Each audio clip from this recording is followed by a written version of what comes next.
You're listening to Talking Hoosier Baseball, a podcast by fans from the IUBase.com website. For anyone wanting more information on the Indiana University baseball program.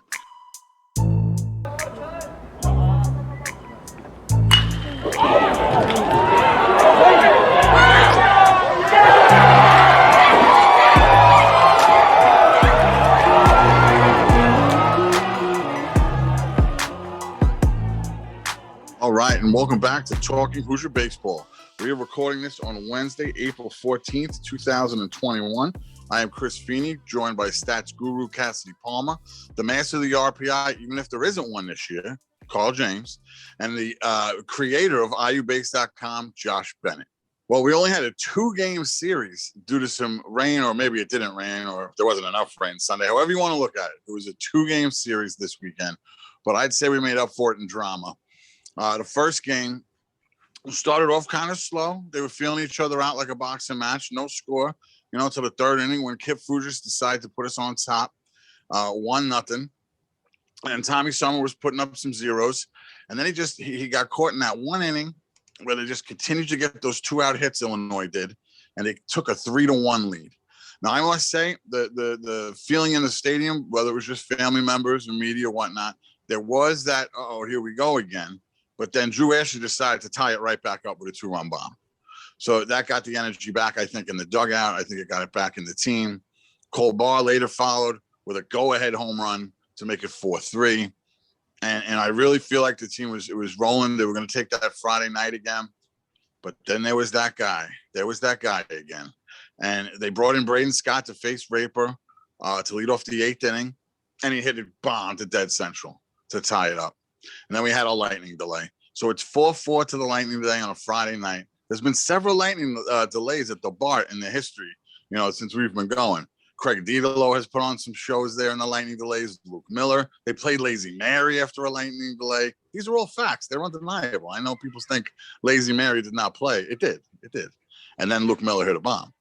But back to that Friday night game. Let's see. Nate Stahl takes the mound after the delay. Mows right down. Okay. Then the bottom of the 8th, we couldn't score. 9th.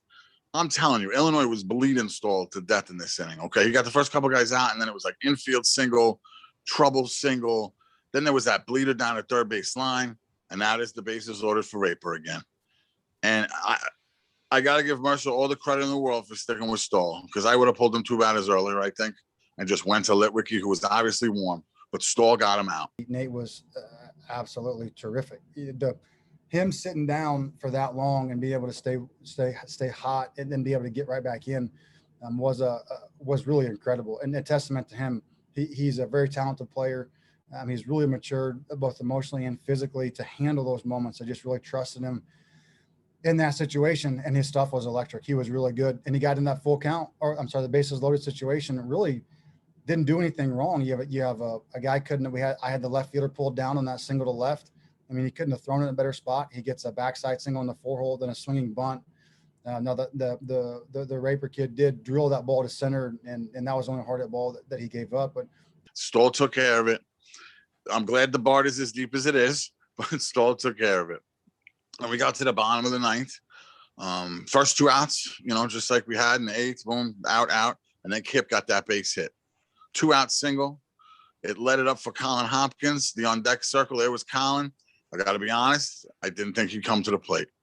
Kind of like Colin had mentioned earlier, he had a really good work week offensively, and I thought he kind of got away from some of that in his third at bat. Those first or 2 at bats were better, and so I did have confidence in him in that situation, especially with the slider guy. He normally does okay with the guy from that slot with a slider that doesn't have the depth to it. So we kind of went back and forth and talked about it with the runner on first. Kip had been so good defensively. We didn't want to pinch run for him at first base. And so with an average runner at first base, we felt like it was best to stay.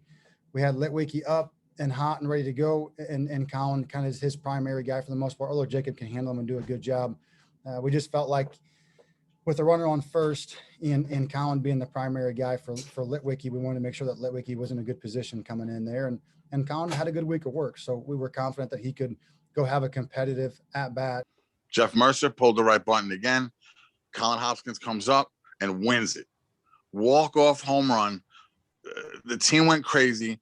Everybody runs to the plate, the old walk-off jump. We do have to talk to Tucker Shank a little bit about being able to lift that Gatorade bottle a little more next time, but he's going to work on it. He's young. He'll do better next time, I think.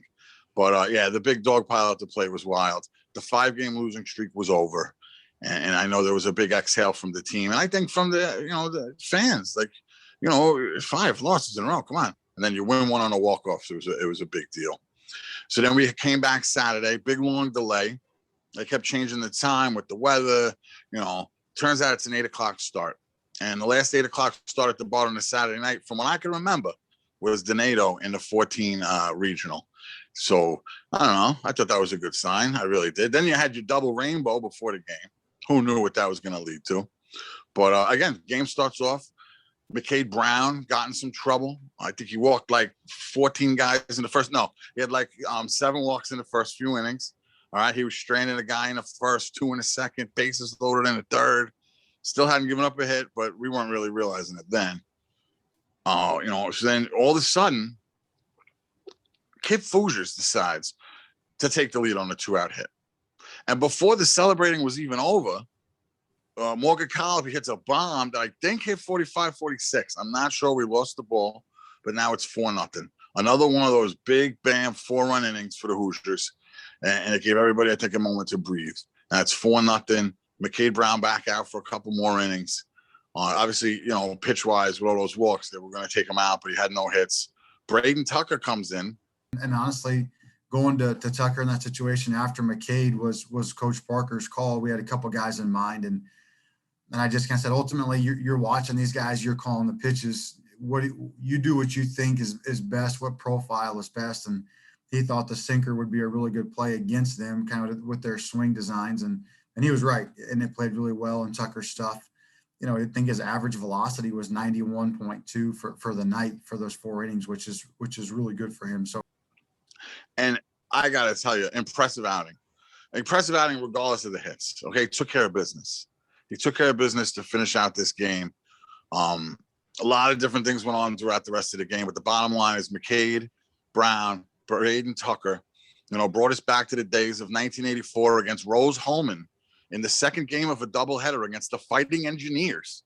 Okay, we get our first no-hitter in since '84, and it was a nice scene at the bar. And I'm not gonna lie, it's the same vibe without the fans. They know the excitement was a little different than your normal no-hitter. I won't lie about that. But for them to get it done the way they did against this team, Illinois had some big bats, and the Hoosiers swept the series. The final was 8-0 for the second game. And it was a real successful weekend coming off what was a very disappointing Ohio State 4-game set. So the bounce back was nice. There was just 2 games, but there was plenty of Hoosier highlights. And we'll kick it over to Josh for his. Yeah, thanks, Chris. You're right. Plenty to choose from. Man, what a difference a week makes. A walk-off home run and no-hitter in the same series after that, you got to be kidding me. I couldn't choose between the 2 games, so I kind of have a combo here. I'm going to go with the relief pitching on the weekend as my Hoosier highlight. It was absolutely lights out except for one little hiccup. But Meduno, Stahl, and Scott give up 1 run in 4 innings. And we know what Big Ten pitcher of the week, Braydon Tucker, did in his 4 innings on Saturday. Gave up no hits in 4 innings. So on the weekend, 1 earned run in 8 full innings. That's pretty good. So it's so important to have a bullpen to be able to be that consistent and in a lockdown mode, especially trying to bounce back from a little losing streak. So it was impressive. So Cass, what are you going to go with this week? Well, I'm going to go with, and I tweeted about this earlier in the weekend, I guess. I'm going with Tank's debut at the plate. I mean, his defense was very solid as well. But I mean, when's the last time you saw a 15-pitch walk, let alone out of a freshman in his 3rd collegiate plate appearance? That's just nuts. And while he didn't have a hit and he did strike out twice, he was never an easy out. He battled in every at bat. He never had the quick 1-pitch out or 3-pitch strikeout. He was fighting the whole way through, and he was in that 15-pitch walk. He didn't look at a single strike. He let balls go, and he swung at and made contact with strikes the entire time. He worked 31 pitches in 4 plate appearances, and he's actually only the 8th Hoosier, if you count Drew Ashley and Logan Kalitha twice. They've each done it twice, to reach 30 plus pitches in a regulation game since the start of the 2018 season. And none of them were freshmen in the years that they did that. So that just very much stood out to me the entire time. And I had to go back and watch it as soon as the game was over. I had to rewatch it just to really understand what I was seeing during that plate appearance. So Carl, how about you? What's your Hoosier highlight? Well, I just have to say, to piggyback on what you just said, Cass, you want to know how impressive what Cass is talking about is? That when he got to first, he ended up scoring on a bunt. The fact that the at-bat was more impressive than scoring on the bunt right there just tells you how impressive it was. All right, for me, I'm going to go with Kip Fougers. In particular, that hit in the 9th on Friday. Because if you kind of look at the way the lineup was set up, it's 2 outs. He's got Hopkins behind him. At that point, what is really, if you kind of think about the and actually after talking to coach afterwards, you definitely got the impression that the thought there was, let's get it along, see if Hopkins can create can have a competitive at bat, but they weren't really counting on anything there. But if you think about it, you set it up so that if they did what they wanted to do, which is have Litwicky shut it down in the 10th, then you got the top of the order with Drew Ashley coming up in the bottom of the 10th. That was the plan. So Kip Fougers getting on base did 2 things. One, it set up what they wanted to, what the plan was for the 10th.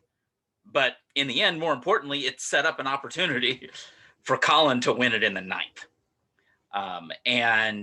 And they talked about the fact that they stuck with both of them because of their defense. So these are guys who had really sold their coaches on their value from a defensive perspective, and then made it happen at the plate with their bats. So in a way, I'll give it to both Fougers and Hopkins. But that whole setup was just it was so good to see the work that those 2 did. So now, the Major League Baseball is heating up, especially for several Hoosier alumni. Chris, what are your highlights? All right, thanks, Carl. That's been quite a few already. Hoosier alumni highlights. A couple of announcements that were made. We'll get to quick. Jonathan Stever and Kyle Hart both made the alternate team sites for the White Sox and the Red Sox. So they'll be playing exhibition games against other alternate site teams. So they'll be, fresh and ready to go to get called up if need be. As far as statistical highlights, tell me if you've heard this before, but Caleb Bauer got another win. The guy pitched a third of an inning. Okay, he got 1 out.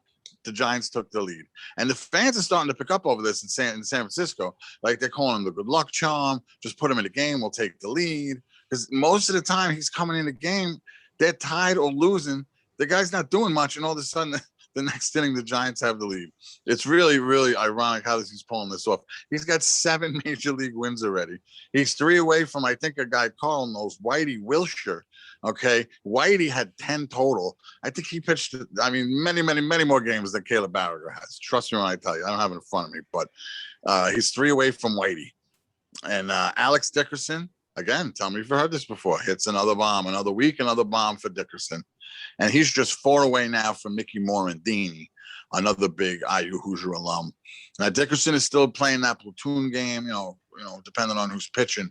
But he's taking, some good opportunities and running with it. And probably, the most famous Hoosier alum, I'd have to say lately, is Kyle Schwarber, of course, with the Cubs and the World Series and the whole thing. He's now a Washington National, and he missed some time. He was on a COVID list. I don't know if he was positive or it was a contact trace or whatever it was, but he had to quarantine in his D.C. apartment for quite a while. And from what I was reading, he did a lot of VR goggles. And he was, taking angry hacks from what he called them in his apartment, just to keep fresh and to keep going. And for his debut the other night, those VR goggles paid off for 2 hits, an RBI double as his debut with the Nationals. So that was real good for Kyle. I do not like the Nationals at all. I will root for Kyle Schwarber, though. It's really hard not to, I got to tell you. But it was good to see Kyle come back after the long layoff that obviously had nothing to do with him at all. But that's just going to be the way of the Major League Baseball. You never know all of a sudden some of these guys are going to be down, how are they going to keep fresh. And Kyle obviously took it seriously. They said they even brought in a tee and weights and nets into this. Like, he basically built a cage in his apartment, and he used the VR goggles, which was cool. So we'll continue to follow their stats going ahead. But there was the rain out on Sunday, and it sounds like Cass got some catching up to do on his stats and use the day productively. Why don't you let us know what you got for this week, Cass, stats-wise? Thanks, Chris. And I got caught up on my offensive stats. I'm still working to catch up on the pitching side. Turns out entering at-bat by at-bat data for 4 games in one day is about my limit, because I start making very stupid errors like skipping over an entire inning. I did that one. I caught it, but yeah, 4 games is my limit, it turns out. But so on the offensive side, I broke some stuff out for the shortened series and for the season as a whole. On the series side, in the 2-game series, the Hoosiers had 10 2-out RBI. The entirety of the Ohio State series, 1.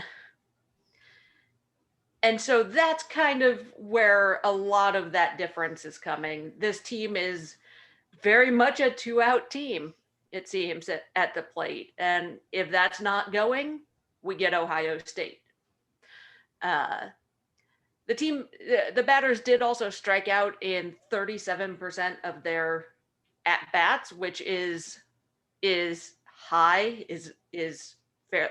I want to see that under 30%, preferably in the ballpark of 25%. But did only strike out once with a runner on third and fewer than 2 outs, but there were only 2 of those at bats. So not necessarily saying a lot, but at least they weren't striking out too often in that kind of situation. And they did hit 262 for the series, which, again, as the whole team, I'll take that. If your pitching's on, especially if your pitching's giving up a no-hitter, that 262 is going to be plenty most of the time. On the season, the strikeout rate is on the high side at 31%. But there are some individual standouts in that list. Grant Machaki's at just 17%. Collin Hopkins, while his average isn't all that great, he does not strike out much. He's at 21%. And as far as the always in the game bats are concerned, Grant Richardson's at just 24%. And with his bat, you will take that any day of the week. That 24% is phenomenal. Again, I want the team preferably at 25% as a whole. If someone like Grant is at 24%, that's a really good sign. As a team, the offense is batting better versus righties than lefties, 264 to 229, which is not all that unexpected, especially hearing coach's comments several weeks ago. Those lefties are not always friendly for our bats. And then on Carl's recommendation, I took a look at Friday versus not Friday. And as expected, the average on Fridays is a bit lower than not Fridays. Not as much lower as I expected. It's just 249 to 257. So it's not that much of a difference so far this season. But I was kind of surprised to see that the walk rate and the strikeout rate are both better on Fridays than not Fridays. So they are both walking more and striking out less on Fridays. I would expect that to be the other way around. You walk more against the not ace and you strike out more against the ace would be kind of my initial thoughts, but it was the opposite, and that surprised me a little bit. That could help us out with our Friday. We've done moderately well on Fridays compared to past seasons, so that could be part of it. On the pitching side, I'm still working to get all of my stats together on that, which is the most helpful for the series breakdowns. But I was able to take a quick look at the series. The staff had a whip, walks and hits per innings pitched of just 1.28, which is pretty darn good, and an ERA of just 2. That's helped by a no-hitter shutout. That'll do it. On the season, the staff does still have a sub 3.30 ERA at 2.72. Again, that's just nuts to be 20 games into the season and still be sub 3 as a staff. And same with the whip at just above 1 at 1.13. That is crazy good, as we've all kind of seen. And the opponent batting average is just 176. You're going to win a lot of games if your opponents are batting just 176. As I had noted in previous episodes, the K rate has slowed way down over the last few weeks, down to about 10 strikeouts per game, which is still on the high side of normal for a season. Don't get me wrong, but it's not at the ridiculous 13 as earlier in the season. But Hoosier pitchers are still striking out about 1/3 of the at-bats and a little more than a quarter of all the batters faced. That's really helpful. And with that slowdown, you have to look at the level of competition. As the season has gone on, the offenses have gotten progressively better for the most part, and so it's not unexpected for those to go down, but those are still really, really good numbers. So that's what I've got this week. We'll see if I can get caught up on the pitching side by next week. We'll see. And so now, Carl, what do you have on the Big Ten race and the postseason picture? Thank you, Cassidy. Yes, the Big Ten race now got shook up a little bit. There was a series between Michigan State and Ohio State this weekend. Michigan and Ohio State. Michigan took 2 out of 3, and that got Michigan. And because Nebraska also lost a game, Michigan is only a half a game out of first now. And IU is still a game behind Michigan, which puts IU a game and a half out of first. Ohio State is now a game behind IU. So those 4 teams are mostly up there at the top. They are followed closely by Iowa and Rutgers, 3.5 back, as well as Northwestern and Michigan State at 4 back. And so that means that, if Northwestern were to do what Ohio State did, they could actually catch IU this coming weekend. Those are the teams at the top right now. All of the talk is that, is around these 4 teams: Nebraska, Michigan, IU, and Ohio State. Iowa's name gets thrown in there. Iowa has had the tougher schedule so far among those teams. But even listening to the major pundits talk, they don't think Iowa's quite got what it takes to make that big leap. I have done another round of my power rankings, and those got shook up a little bit too. Michigan took back the top spot as the number 1 team in the power rankings, followed by Ohio State, then Indiana, then Nebraska. I posted this on Twitter and naturally got some less than pleasant feedback from Nebraska fans. They are always watching, those guys. They see everything. They really do. It doesn't matter if it's Kendall Rogers or Carl James, anything. They will see it and they will respond. Yep.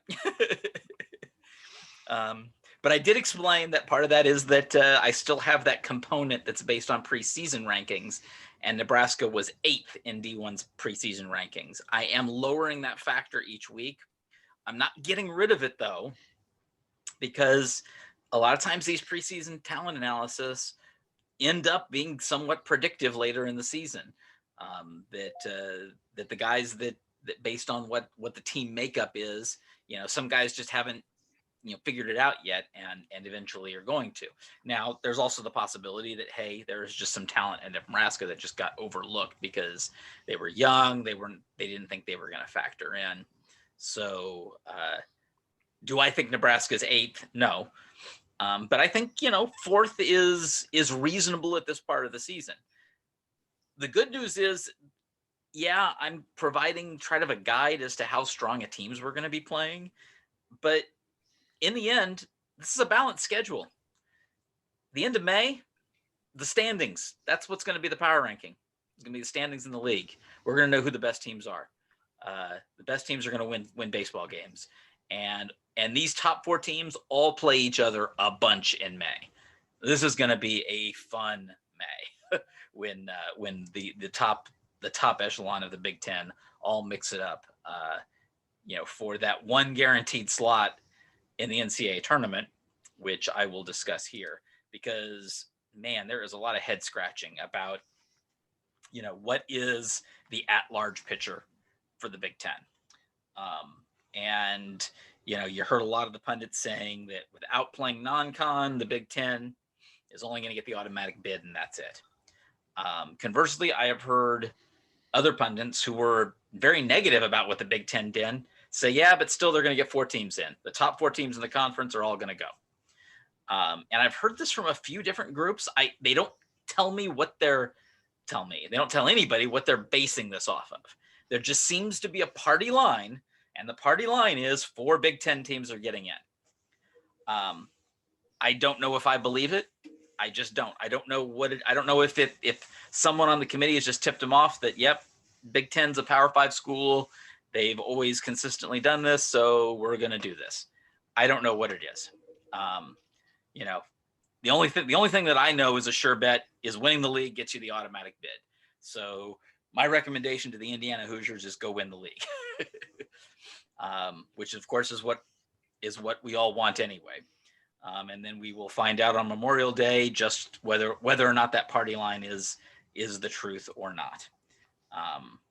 So that will be interesting to see once that happens. All right, now it's time to hand out some hardware. Chris, who gets this week's red belts? Thanks, Carl. And I didn't know you were going to mention the word sure bet, but it kind of really goes into a little theme I have here with the red belts. If you were, for those who bet horses, if you would have bet this trifecta, okay, for these 3 winners for this week, I guarantee you would have made some money.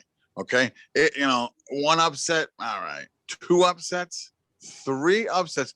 If you had this trifecta, you went home very, very happy, and that would definitely be a sure bet. So to go with these red belts, this is definitely probably, if you're going to go the 3 most unexpected ones going into a series or something like that I can imagine in a long, long time.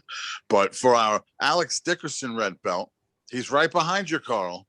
Collin Hopkins, for those who are watching, Collin Hopkins, this is, a no doubter. The guy going up there hitting 067, he's standing up there or standing on deck. I hope they, I always wonder, do they always leave it up there on the scoreboard so the guy could see it to motivate him or to get him upset? I always thought about that. The guy's really slumping. He's hitting 100 something or something, God forbid. He's standing and he's just staring at that thing. And he looked at that for Kip's at bat and he said, you know what? I don't care. And he wins the game anyway. He might have thought he was getting pinch hit for. I wish I would have paid more attention how fast he walked out of that on deck circle. Did he give a little peek back? Did he reach down to the shin guards? Did he really think he was going to be able to take them off? Talk about stepping up in a pressure spot. What a moment. His dad's there crying in the crowd. And I got to say, just the shock and awe of the thing was really what it was. He crushed it. He crushed it. And to win it like that in the game when we really needed it, easy red belt for Collin Hopkins for the Alex Dickerson Award. Then we go to the Tony Butler Award. I didn't even know this guy was going to be playing in the game. I didn't know he was going to be playing in the series, right? There was a point we didn't even know he was going to be on a team. Kip Fougers goes out west, has a catch with him somewhere in the sand on the beach somewhere, and gets Tank Spallon, to commit to IU after USC went other ways with it. But Tank looked excellent at shortstop, okay? He was able to get to every ball. He was patient. He had good footwork in front of the base. Those are not easy plays when you got to come in front of second base, transfer the ball from glove to hand and make the throw to Kip. He made them all look easy, to be honest. One of the game winner, obviously the double play. All right, the throw wasn't perfect. Kip's, bailed him out a little, but he really looked smooth. It looked like he knew what he was doing. He earned the red belt, no doubt about it, defensively for Tank. And then for pitching, another one. I didn't know when was the last time Braydon Tucker pitched? I didn't even. You're gonna tell me you would have had him winning the red belt too? But he came in, did what he had to do. 4 no-hit innings. He got the game moving along. He threw strikes. We had the lead. There wasn't any, trepidation. Throw the ball, beat me. It was one of those. And he took care of business. And he was calm and cool about it.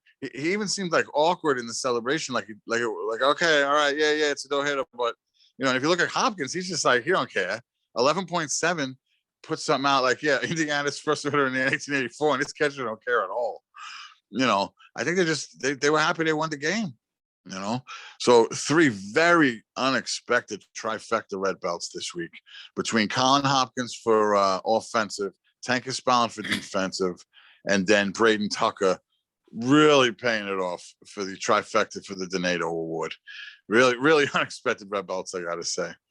So for the series preview for this week, we have Josh. What do you got for us, Josh?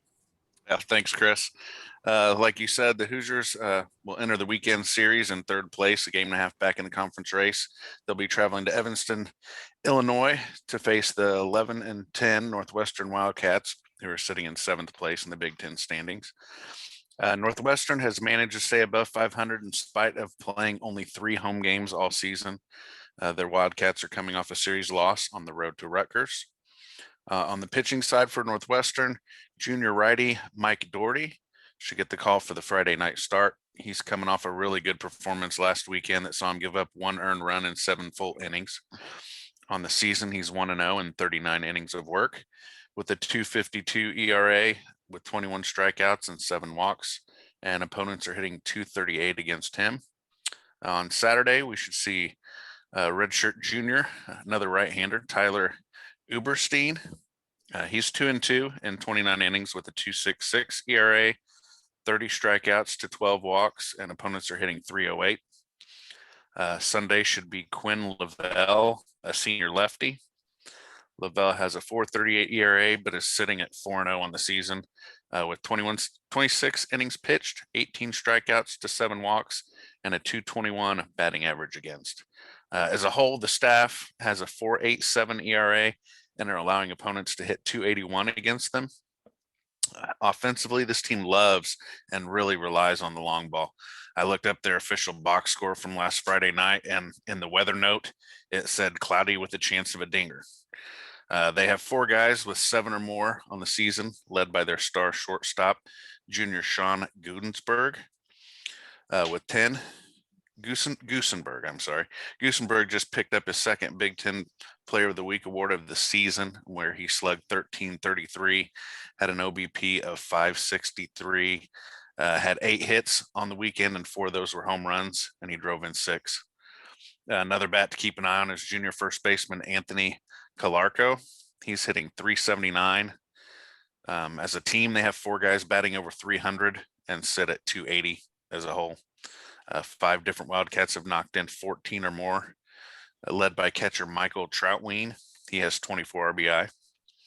Friday is set for a 3 p.m. start, Saturday 1 p.m. and Sunday noon. All games will be broadcast on BTN Plus. Last time I checked the weather, it was calling for upper 40s all 3 days with no precipitation, but this is the middle of April in the Midwest, so who knows what it's actually going to be when we get there. So that's going to wrap up the weekend preview. So now it's time for mailbag time. Our first question goes to Carl. This comes from Karen. Who makes the weather decisions? It seems like they probably could have played on Sunday, even in less than ideal weather. I saw Carl pointed out a possible makeup opportunity on Twitter, but let's just say the game is not made up and IU loses the Big Ten by a half game because there was this cancellation that maybe could have been played. Certainly the conditions made for a tough call Sunday, and I don't know when Illinois had to be back, but if IU's deciding whether or not to play, shouldn't they have tried a little bit harder to get the game in? Thank you for all your coverage. So, Carl, what do you have on that one? Well, as far as who makes the decisions, even when we had the ear of certain folks, we just never quite got the definitive word as to who makes those decisions. Could the game have been played? Absolutely. I remember the first day and a half of games at the 2017 Big Ten tournament at the BART, continuous rainfall. They were able to play right through it for 4 or 5 games. The field drains remarkably well. It can be played on when wet. Now, there's a difference between late May and early April when it comes to temperature. Was there a motivation to play? Very much so for IU. The series up to that point was perfectly set up for a 3-game sweep. The Friday game was close, so Illinois used their best arms. They had a lead for part of that game. They used their best arms right up to the end of the game. IU still edged them out. So that's kind of that big advantage that you get. Hey, they were pushing the whole way, didn't get it done. And then Saturday, well, no hitter, that's a kick to the teeth kind of game. Not unlike what IU dealt with against South Lonsway in Columbus a week earlier. It's that kind of game that from an emotional perspective can shut an opposing team down. And then to your point, Karen, in 2019, Michigan finished a half a game behind IU in the standings after having a Sunday game with Michigan State canceled. Michigan won every Sunday in the league that season, and Michigan State was not the best team in the league. So having seen that scenario from the other side, IU was positive on that end. I was right up there at the time with being upset that the game did not get played. Now, a few days have passed, and Coach Mercer addressed this in today's press conference. So I'll play the clip for you now. I'll always try to err on the side of caution. These guys have careers, obviously in college and hopefully professional baseball. And I want to win. I want to play. I want to win the Big Ten. Everybody does, but it's not worth the risk of a guy's career. We have to be really careful. We have to be good stewards of their careers, and I would expect that of my coach. So we try to do that for them, but it is disappointing to lose a game. So we'll try to make it up. We've got stipulations and bylaws in place to cover that in case it happened. Try to make it up with the common opponent. We'll try to make it up with a separate opponent if someone else loses a game. And then third, we can try to work in a midweek game if possible, if we can make it work with the class schedule. So Dan and I have already been in conversations about it, and we'll try to do that moving forward. Yes. For me, I think back to 2014 and playing in extreme cold for the explicit purposes of getting a good RPI game against Xavier. And Ryan Halstead tears an ACL. How much did that event impact Halstead's playing career, his life? He could have been a pro baseball player a full year earlier. And then for the Hoosiers in the regional, an overtaxed bullpen, was unable to hold on to 2 leads that they needed to. And that was IU's, best shot at a national championship. So when you kind of step back for a moment, I think the right call was made. I hope a makeup of some sort can happen so IU plays 44 games. But if what we want is for this team to prove something, that they're going to need to play well, they shouldn't need an easy game to prove it. Let's bring on whoever it's going to bring on, and let's have these Hoosiers prove what they can do, which is, again, why I'm looking very much forward to May. All right, Josh, next question. Why is BTN not showing baseball? SEC and ACC have been showing games for weeks. One would think they would want to promote the league. Is that not the case? That's a good question. One that I'm sure plenty of other Big Ten baseball fans have been asking themselves and maybe even frustrated with. ESPN has been showing a ton of SEC and ACC games.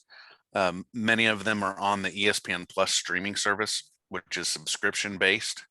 I haven't noticed as many on the regular, what you would consider the prime ESPN channels like ESPN, ESPN2, ESPN3. But as to BTN not showing baseball, they're kind of following that same line of thinking. I'm not going to completely give them a pass because I'm not aware of there even being a single baseball game on the regular Big Ten network to this date. I know some are scheduled fairly soon, but you can get every game on the subscription-based BTN Plus service. You can either sign up for a certain school, which is $5 a month, or the entire conference for $10 a month, and you can go monthly. So if you're just wanting it for IU baseball, it would basically be $20 for every game that they play this year. If I were a conference, I would want to put my product out as easily accessible and out there for as many eyes to see as possible, but it isn't up to me. So I hope that helped answer your question. Well, I hope that helped. I know it doesn't make anybody feel any better. So that'll wrap up the mailbag portion tonight. So now it's time to start wrapping up this week's episode. So let's dive into our weekly roundtable, gang. Indiana went from a dismal 4 games in Columbus to an impressive 2-game sweep against Illinois. So which of these teams are the real Hoosiers? Cass, can you get us started? Yeah, and I'm gonna go with my answer is yes. That both of these teams are the Hoosiers. I know that's kind of sitting on the fence, but it's true. And I'm going to point a lot of it back to what I mentioned in my little stats segment, that this is a 2-out team, at least at the plate. And if that's working, this team can beat pretty much anybody. If it's not working, you get the Ohio State series. And so we know what we're getting on the mound for the most part. Might be a little, I would not have expected a no-hitter featuring 8 walks from the starting pitcher, but you know roughly what you're going to get. And on the mound, it's good. The big question mark comes on the offense. If they can do it with 2 outs, they're going to beat anybody in the conference. If they can't, they won't. It doesn't matter if your pitcher gives up no runs or gives up 1 run. If you can't score, you're not going to win either. So that's kind of where my head is. It's kind of in the middle. They are somewhere in the middle. They are neither extreme. It just the way it goes. And when you're starting as many freshmen, I loved Austin's phrase for toddler row when it was just freshman. At one point, I think Sunday was scheduled for 4 consecutive freshmen in the batting order. There's going to be freshman growing pains. No ifs, ands, or buts.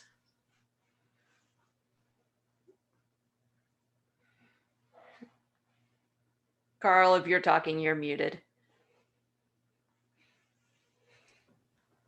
For me, what I'd like to say is, when I did the preview last week, I talked about the question is, we've got a team that really hits well in Illinois and a team that pitches well in Indiana, and how would that come about?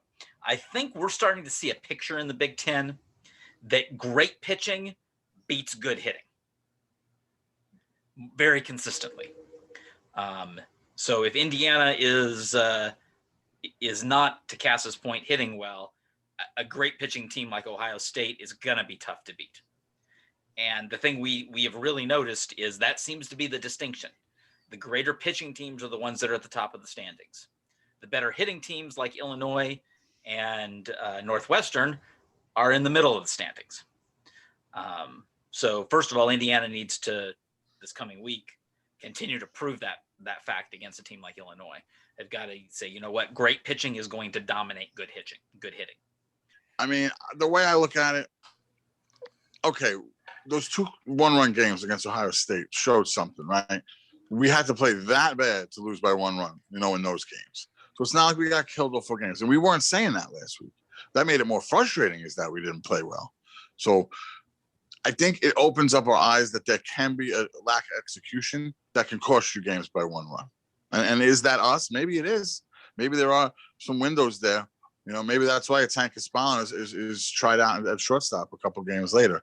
Maybe that's why, as much as we want knee-jerk reactions from Coach Mercer the next series, and I wanted 6 outs from Litwicky and change it up, and he does the same thing, and you know what, it works this time. So I think Ohio State opened up our eyes to how thin and line the competition is and how you have to execute and you have to do it, right? And it showed Lonsway. Lonsway got lit up against Michigan this weekend, okay? The guy who rocked us, okay? Michigan ripped him up. So, and then with Brown, right? Brown had the 16 Ks against whoever it was out of Minnesota.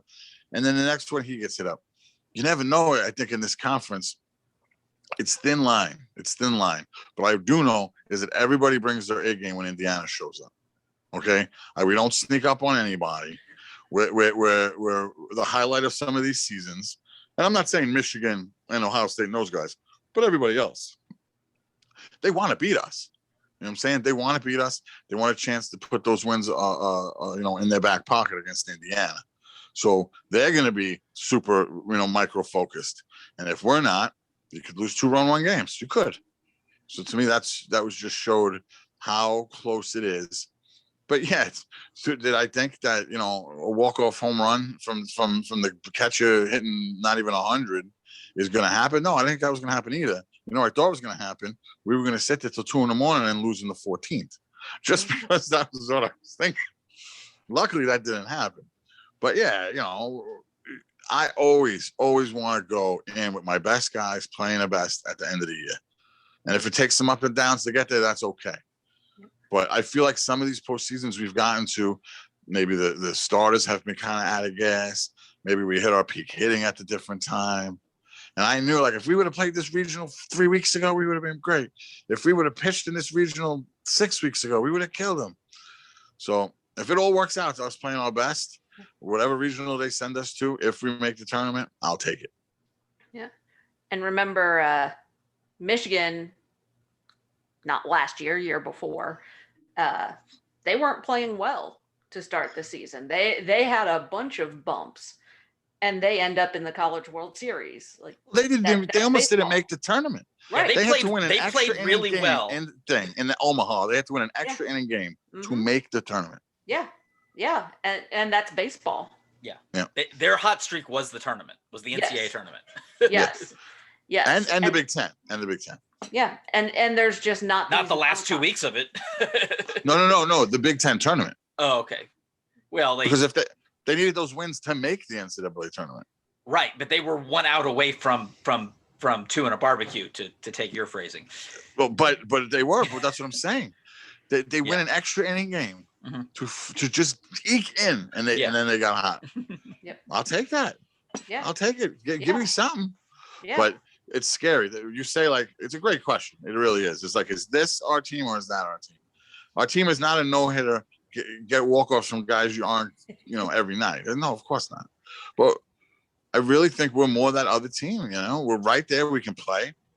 But if we're not fine-tuned all the time and at the right time, we're going to get beat by an Illinois State, in the first game of the regional and get put in the losers bracket again.